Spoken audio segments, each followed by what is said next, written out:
What are the common challenges you faced when joining different CS teams, and how did you overcome those? That's a great question. So I think one of the first challenges is when you're joining a customer success team is you've got your external customers that you're working with and you need to get up to speed and build rapport with them. But just as important are the internal stakeholders. So I think that one of the challenges is there are a lot of people that you interact with that you need to meet that eventually you'll be asking for their assistance on something, they'll be working with you. So I think it's really important to be able to build those relationships early as well, just to be able to get to know people on that level beyond this, I need you to do this thing for me, or we need to work together, or this customer has this escalation. Try to understand what are their motivators? What do they love about working with the customer success team? What are they enjoying in their role?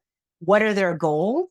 And how do they anticipate the relationship to work? Because I think understanding goals and being aligned is really important. When you don't do that, then the conflict arises because your goals may not be in alignment. There may be conflicts of interest. And then you're really just feeling like you're going on an uphill battle because you're not understanding what is motivating that person. So I think that's really important with the product team, especially important with the sales team as well. And then CS, it depends on the structure, like is implementation part of the team and just getting to know all of those individuals as well.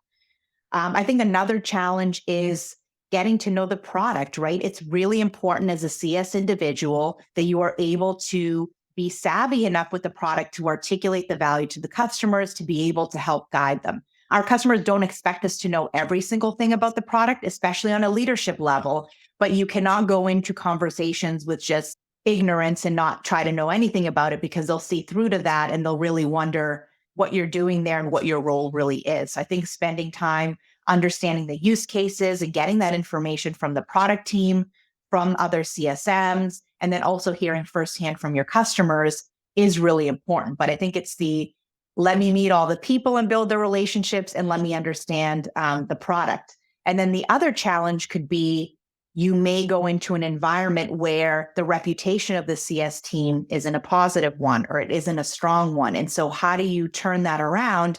Again, it goes back to relationships. I'm really big on establishing rapport and working closely with people. And that really only begins once you take the time to just listen and ask questions and understand where people are coming from. But that can definitely be a challenge depending on the previous leader, the performance of the team, the perspective from customers. There's so many factors. And because we are customer facing, we face a lot of pressure to excel, to help our customers. And sometimes we're caught in the middle between the customer and other departments. So trying to change that around by just having some candid conversations and then taking that information and building strategy and building an action plan shows that not only are you listening, but you're wanting to put recommendations into place that will improve the processes, the reputation, the relationships.